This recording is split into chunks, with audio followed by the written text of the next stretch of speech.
Okay, got all sorts of stuff painted. I put a few things in the attic because they were done being painted, but such as the carb, battery tray, and a few others, just brackets and whatnot. And I've done, and since I've cleared out this area enough, I decided I'd push this over here. And I did that last night, and I started tearing this apart. And I was like, I should probably start recording this. And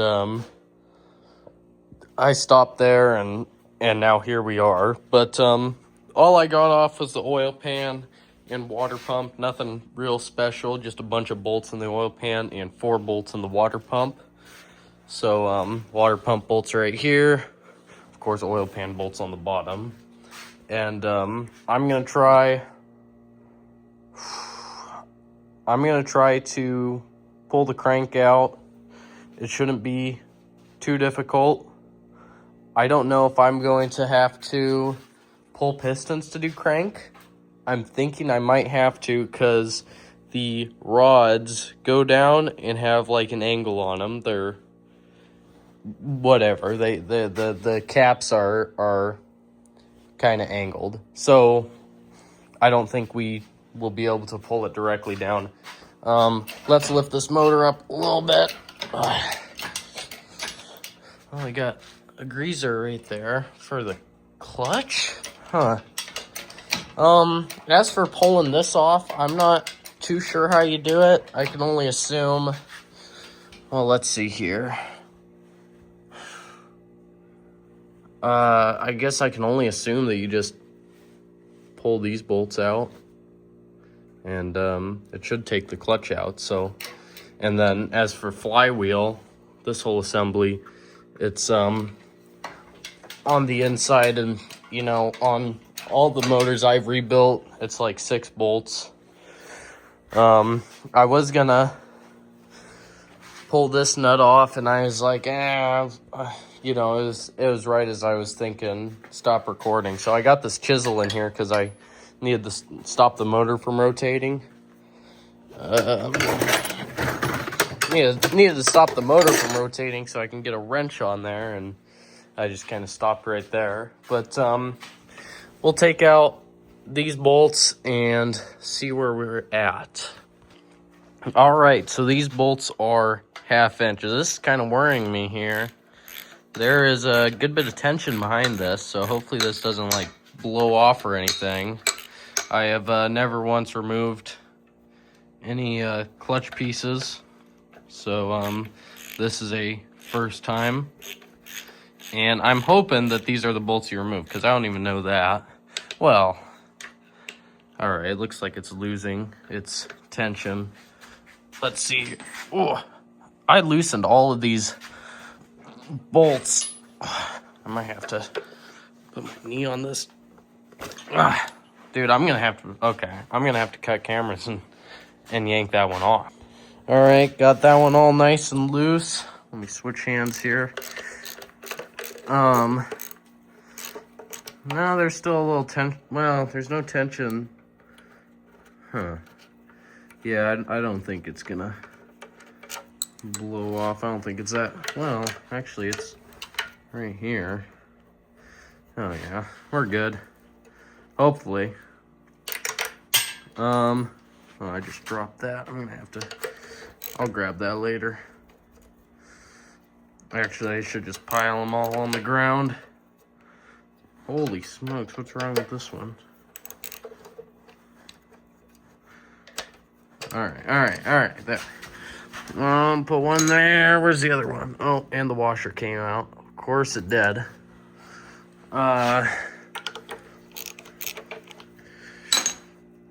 Take this one out. I think we're gonna need to take these, I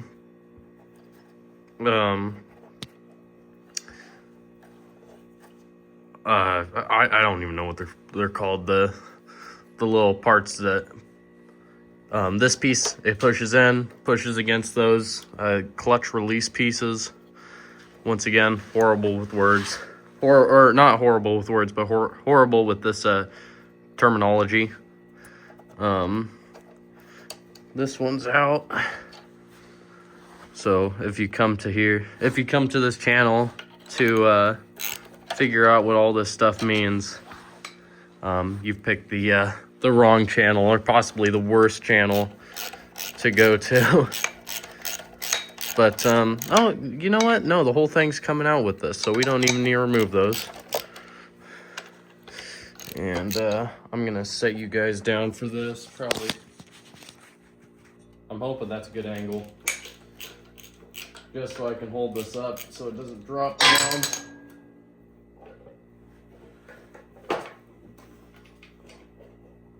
Beautiful. Okay. Oh, a bunch of stuff's coming out. All right, so this is the pressure plate, I believe. Then we got, this this piece, which pushes up against the pressure plate. It has a greaser on it.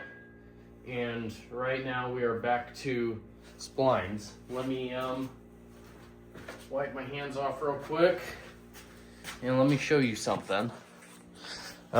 We got some writing in here. On the clutch. So this is just the clutch disc, something like that. And we got some writing I can't really make out. Oh, it says asbestos. Maybe I shouldn't have been touching that. Oh well. You're not gonna get hurt by that, as long as you the only people who really got cancer from doing that is who've actually installed asbestos related stuff, all their lives. We have 501 and Sharpie on here. Don't know what that means. I don't know if this has been replaced at some point, this pressure plate. But, yeah, so... Okay, it looks like we just have 4 bolts and get a flathead screwdriver or something and take these lock pieces out. It's the same way on the front end. Let me show you, for example, this big nut had, right here, this piece was folded up as a locking mechanism. Same with the piston rods. They have those same things. I don't know why they didn't just run lock nuts or whatever, or put, or run wire through these, but oh well. So I'm gonna punch these out and remove these bolts. These look like maybe 3/4, so we'll see. Okay, that was actually a pretty good angle. So I'll just remove these on camera. Flathead screwdriver,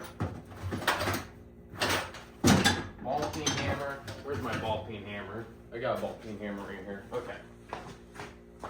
Flathead screwdriver, ball peen hammer, or if you have some sort of punch, it all works the same. It's fine. You're not doing too much damage to your screwdriver. Well, actually, this is some pretty tough metal. Maybe if we can squeeze under here. All right, well, let's move on to this one. Just like that.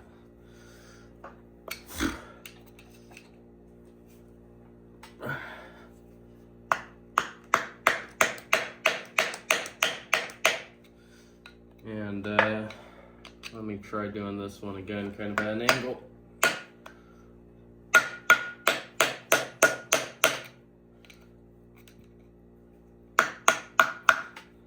Just like that. It's real hard doing this on an engine hoist. But kind of work with what you have, I guess.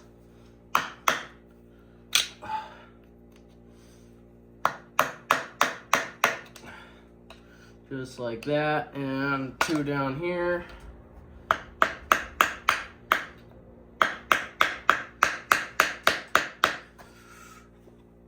Looks good. 1 more.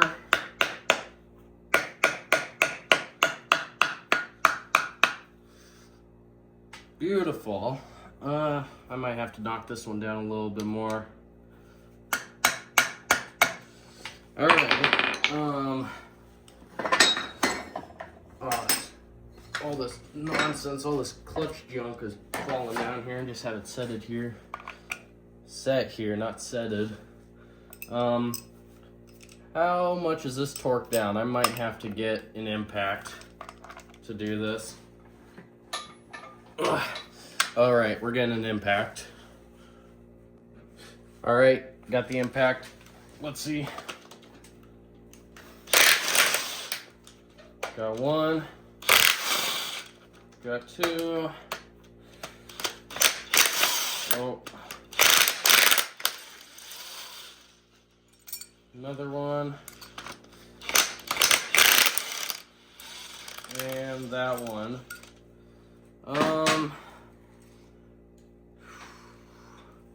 Let me set these right here.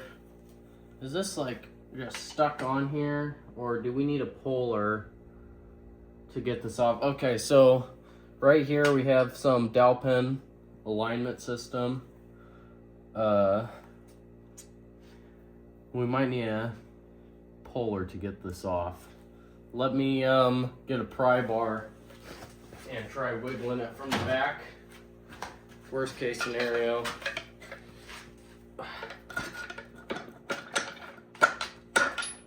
Oh, it's moving.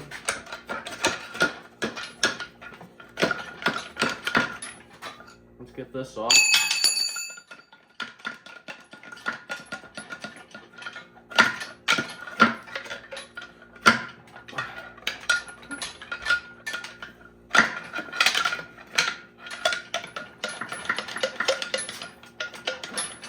I'm hoping my phone doesn't fall off. It's balancing super precariously on top of on that engine hoist.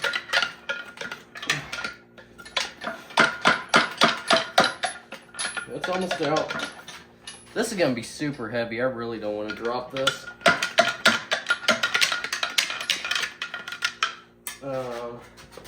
Let's try doing the underside. Oh. Let's get my. Oh, that is heavy. Oh, fell right on me, dude. That was a lot of weight that just shifted. Oh, owie.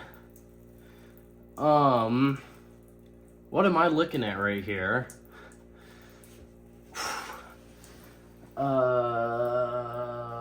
Well, to be truthful with you, I really don't know.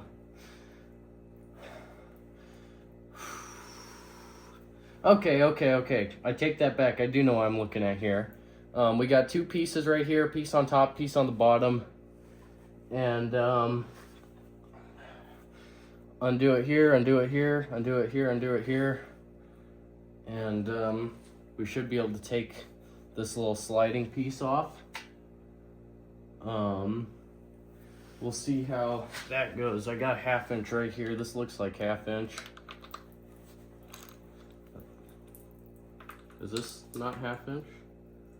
Is this rotating? It's rotating. That was real loose.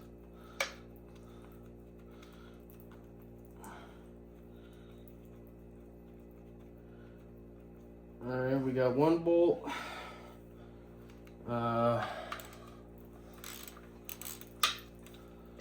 And we might have to remove these 3 bolts on the bottom. I don't know if that bottom piece is... Oh, we're gonna have to remove those pieces on the bottom. I'm pretty sure. I think that's with the casting. It can't be. I am leaking so much coolant. I hope you guys can see that. There is so much coolant going. I might have to get a shorter socket too. Yeah. There is so much coolant on the gun. I have so much grease on my hands. I might have a 1/2 inch over here. If not, I can always just grab a shorter socket. There is so much coolant just dripping on the ground because of how much weight that added to the back. Crescent wrench is definitely not the way to go when it comes to this. I really don't recommend using a crescent wrench, but I'm gonna have to grab a 1/2 inch for this. All right, got a 1/2-inch wrench, and get these. Oh, you can't even get the close end on it. All right, I guess this works. A lot more of a slow process, and these things are kind of in there. I mean, come on.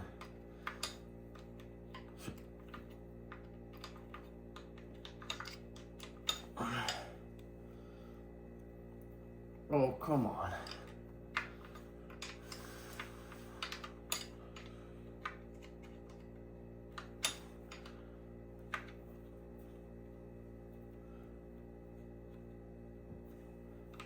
That is quite shocking that that isn't loose yet.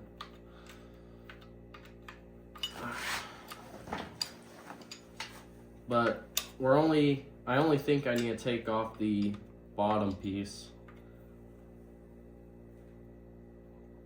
But we'll see, because, well, I might have to take off the top. I was gonna drop the whole crankshaft, and that's kind of been the plan.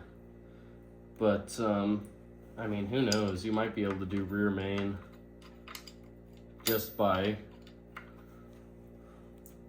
somehow removing top and bottom and being able to get in there.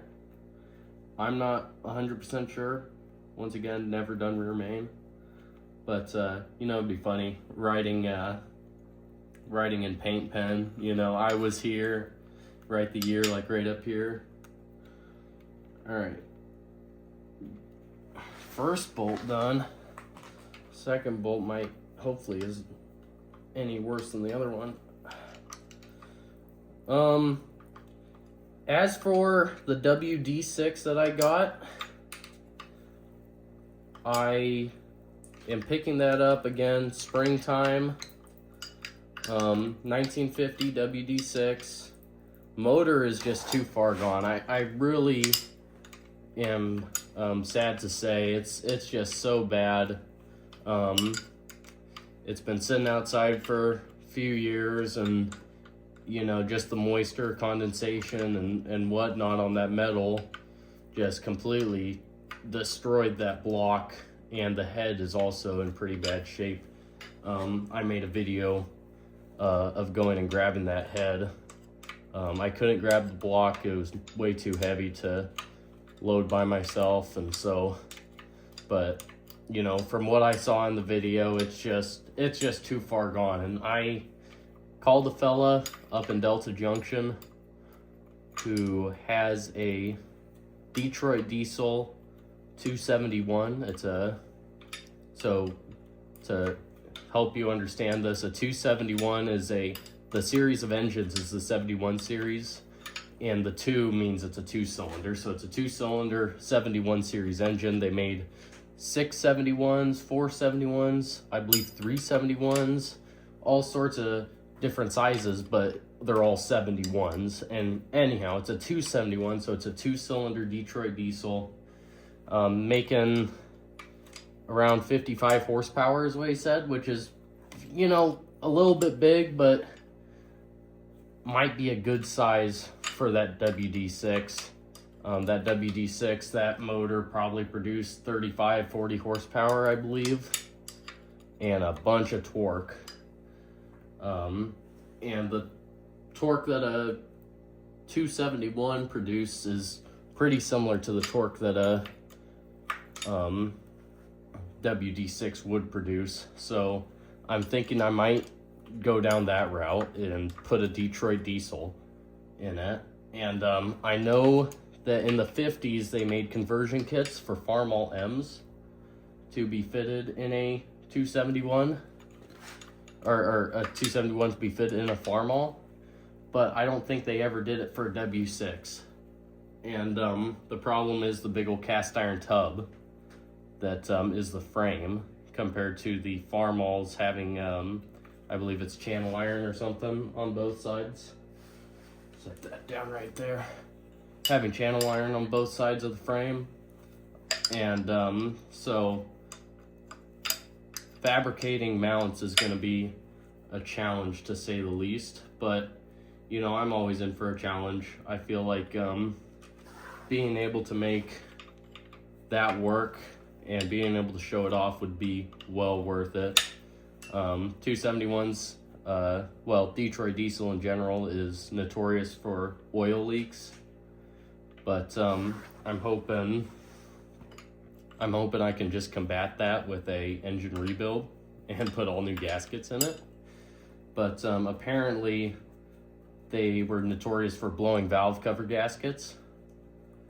So again, we'll see. I don't even know if I'm gonna go that route, but who knows at this point. All right, well, I got that off.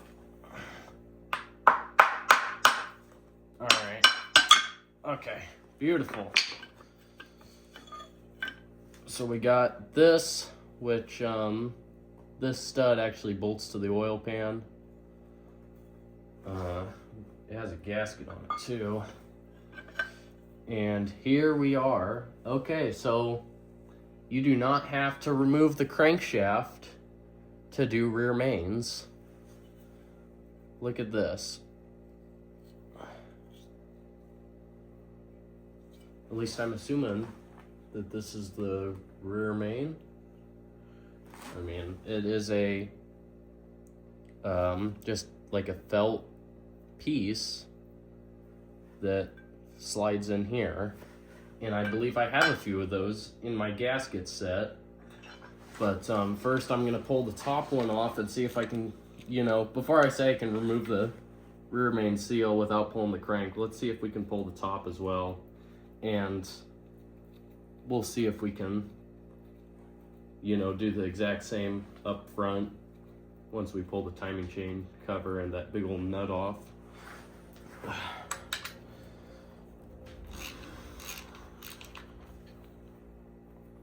I know this is a very long, uncut video, and that's really because I don't want to be touching my phone and working on the motor back and forth with my greasy hands right now, so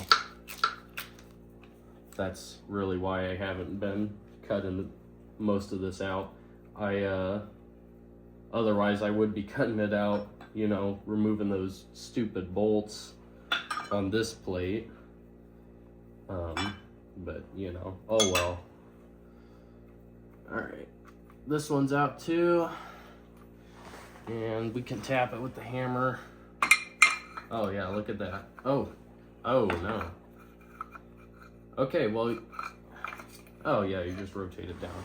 So we have another felt gasket, felt seal right here, and just like that. So let me set all my tools down and clean this up, and I will start recording again.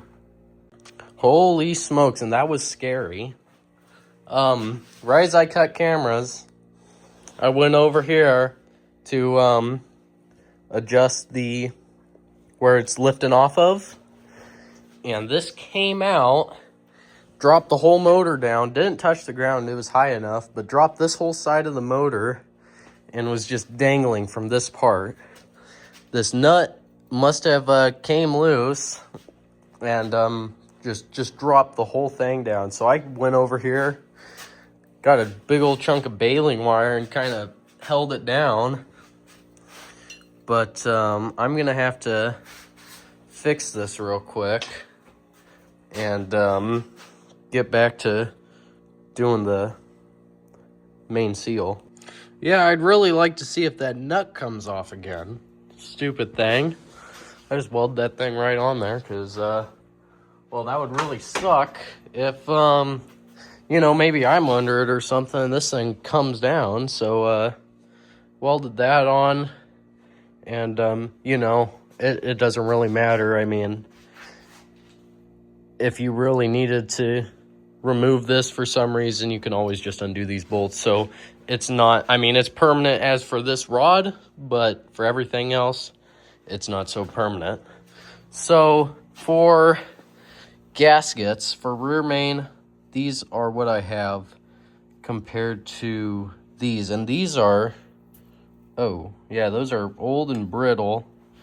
I don't want to break them. I just want to see how much it flex, but let me set you guys right here. Oh. So you guys right there. So we have this, and it should stuff in there. Although it is not, it is a little big, so it should stuff right in there. Let me try messing with this a little bit. That, come on. All right, so as you can see, I put a little touch of gasket maker on, just as an extra safety. It said you're fine putting gasket maker on these things. You're not gonna hurt them on felt gaskets. So hold on. Before we do this, there is actually another gasket that's supposed to go on here, if I'm correct. And maybe not, but I'm pretty sure there is. Let me look. So I believe there's gaskets here,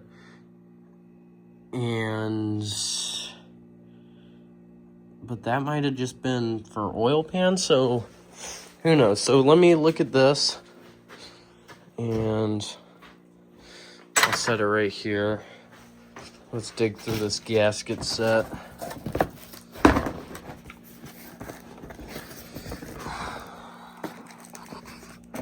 Smaller gaskets.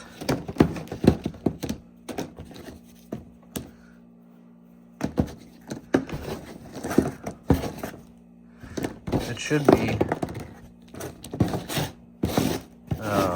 just like one. Oh, wait, hold on here. What about this?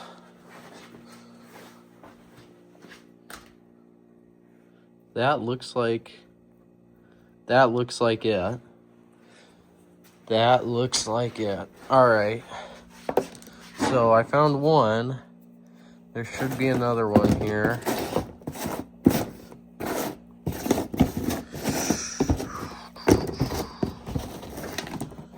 Man, where do I not have another one? I don't see another one, so hold on a second. And because think about this here real quick. What does this actually do? It just sits in here like this, and there shouldn't be any oil seeping through. It should just be around this surface. So if there is, as a just in case, I'll put some gasket maker on here. Just in case there is scenario. Why won't this stay on here? There. Just in case scenario, if there is, I mean, again, it ain't gonna hurt it having a little bit of gasket maker on it.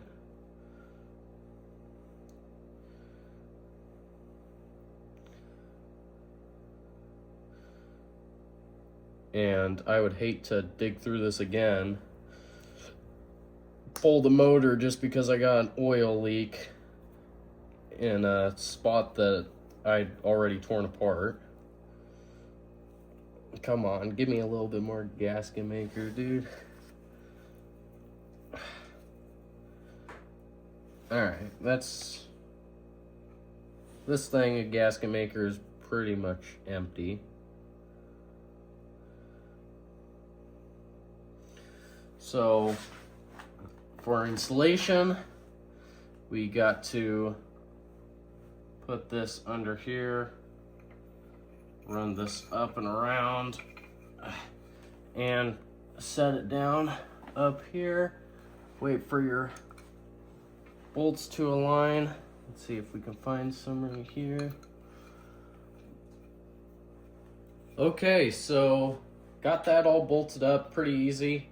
And when it comes to this bracket, I believe this is where the actual gasket goes.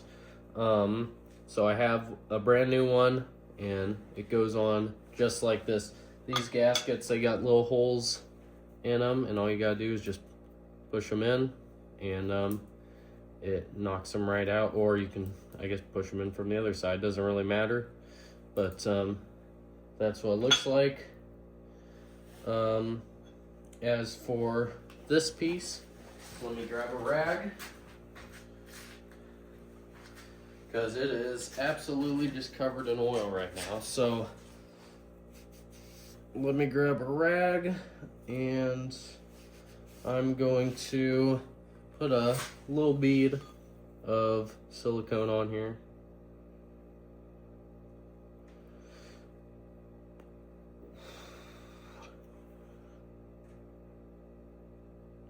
Mainly, the main reason I'm putting this silicone on is for the gasket to stay where it is.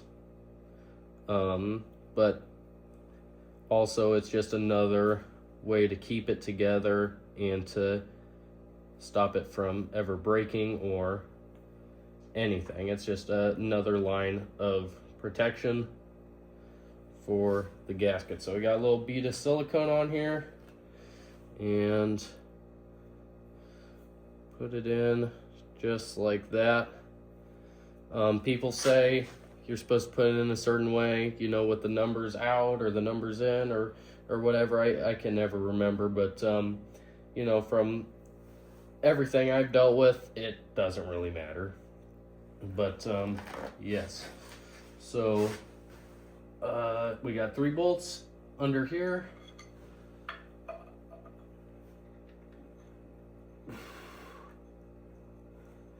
It'd be funny if the rear main seal was actually fine and it was just this gasket. You know what? I hate myself for saying that, because now I just want to put more silicone on the top of this gasket, because I don't want to deal with a rear main seal problem. Front main seal, I'm fine with. I can do front mains all day long, I think. I don't know, I've never done a front main, but it seems like it'd be quite a bit easier. I don't think you'd have to remove the motor, that kind of thing. All right, let's lather just a little bit on here.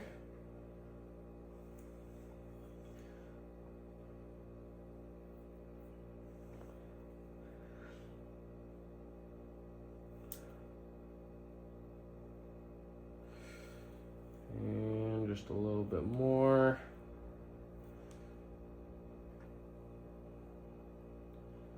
Just like that. Again, I don't want to deal with a rear main, so or any oil leaks, because every time I drove this thing, I'd have to put a bucket underneath it because it would always leak in some place or the other. Another leak I found on here, so it has a front main leak, I believe, and it has a rear main leak, and the transmission is leaking as well. So I'm gonna have to figure that one out, and I can actually show you once I get this all bolted in. Oh, what's wrong here? Why is this not in here, right? Oh, okay, I got worried there for a second. It just wasn't lined up. Motors, I hope it wasn't like that this whole video. Motor was a little off to one side. Is it started? Yeah, it started. All right. And that's a video for another time. Doing that transmission. It's that shaft seal or whatever. It's a input shaft or whatever it's called. I can't remember. But yes, so this is in. Wipe my hands off. This is looking good. I will bolt that all together later. Front main. It might have a front main leak. I mean, we got a glare. But I mean, I'm thinking it probably does. So, I mean, it doesn't hurt to check. I know we at least had a rear main. Look at all that oil right there. And I don't know if you can see, but there's also a puddle of oil out that rear shaft, which I will be addressing at a later time. But yeah, so let me tighten these up. Okay, so that'll be the video. I mean, I'm ending it early. I was gonna try doing front main, but looking at how much I have recorded, this video is gonna be bare minimum 20 minutes long, just doing rear main. So that really sucks. I mean, I kind of want to do front as well, but you know, assembly is very straightforward. 4 bolts here, put that on.